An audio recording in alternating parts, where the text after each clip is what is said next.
Selamat datang di TPM ke-15. Di pertemuan sebelumnya, kita telah membahas tentang seputar basic ratio. Nah, di pertemuan kali ini, kita akan membahas apa yang perlu dibaca pada annual report. Nah, jadi yang pertama itu, kita harus memperhatikan company profile dan juga business sector. Di bagian ini itu memberikan gambaran umum tentang perusahaan, termasuk sejarah, visi dan misi, struktur organisasi, serta deskripsi bisnis dan juga sektor industri tempat perusahaan beroperasi. Nah, di bagian profil perusahaan itu mengandung informasi dasar seperti nama perusahaan, lokasi kantor pusat, tahun pendirian, dan pemilik atau pemegang saham utama. Nah, di sektor bisnis pula itu menjelaskan lini bisnis utama perusahaan, produk atau jasa yang ditawarkan, dan juga posisi perusahaan dalam industri. Nah, informasi ini penting untuk memahami konteks operasional dan target pasar perusahaan. Nah, oleh karena itu, company profile dan business sector itu bermanfaat untuk yang pertama, memahami identitas dan juga nilai-nilai inti perusahaan. Terus yang kedua itu mengetahui bagaimana perusahaan memposisikan dirinya di pasar. Nah, terus yang ketiga itu menilai relevansi dan berkelanjutan bisnis perusahaan dalam jangka panjang. Nah, selanjutnya kita harus memperhatikan tinjauan makroekonomi dan tinjauan industri. Di bagian ini membahas kondisi ekonomi secara umum dan situasi industri tempat perusahaan beroperasi. Yang pertama, di bagian tinjauan makroekonomi itu meliputi analisis kondisi ekonomi global dan juga domestik, tren ekonomi, kebijakan moneter, inflasi, tingkat pengangguran, dan faktor-faktor ekonomi lainnya yang mempengaruhi kinerja perusahaan.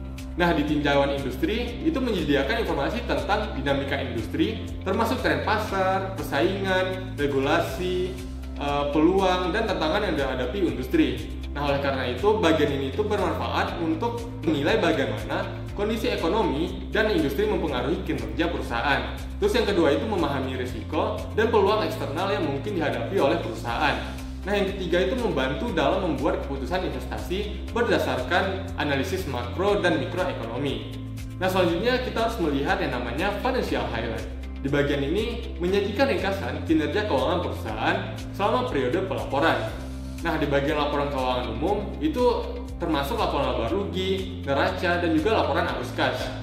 Nah, di bagian rasio keuangan itu meliputi rasio likuiditas, solvabilitas, profitabilitas, dan juga efisiensi yang memberikan gambaran tentang kesehatan keuangan perusahaan. Itu di bagian analisis kinerja keuangan itu merupakan penjelasan mengenai tren dan perubahan utama dalam kinerja keuangan. Misalnya peningkatan atau penurunan pendapatan, laba bersih, dan juga arus kas operasional. Nah, oleh karena itu, financial highlight bisa manfaat untuk yang pertama itu menilai kesehatan finansial perusahaan dan kemampuan untuk menghasilkan laba. Nah, terus yang kedua itu mengidentifikasi tren keuangan yang signifikan dan potensi masalah atau peluang. Nah, yang ketiga itu bisa membantu pemangku kepentingan atau stakeholder dalam membuat keputusan investasi berdasarkan kinerja keuangan historis dan juga proyeksi atau forecasting. Nah, yang selanjutnya yang perlu diperhatikan dalam laporan keuangan itu ada yang namanya stock highlight. Di bagian ini itu memberikan informasi tentang kinerja saham perusahaan dan informasi terkait lainnya. Misalnya kayak bagian performa saham itu menunjukkan grafik harga saham, volume perdagangan, dan perbandingan kinerja saham dengan indeks pasar. Nah, terus untuk bagian kedua itu ada informasi dividen. Di dalamnya itu mencakupi kebijakan dividen, pembayaran dividen selama periode pelaporan, dan juga yield dividen. Nah, yang ketiga itu kepemilikan saham mencakup informasi tentang struktur kepemilikan saham, perubahan kepemilikan oleh pemegang saham utama, dan juga aktivitas insider trading. Nah, oleh karena itu bagian stock highlight bisa bermanfaat untuk yang pertama mengetahui bagaimana saham perusahaan diperdagangkan di pasar. Terus yang kedua itu memahami nilai dan potensi imbal hasil investasi saham perusahaan. Nah, yang ketiga atau yang terakhir itu bisa menilai minat dan kepercayaan investor terhadap perusahaan melalui analisis pergerakan saham dan juga dividen.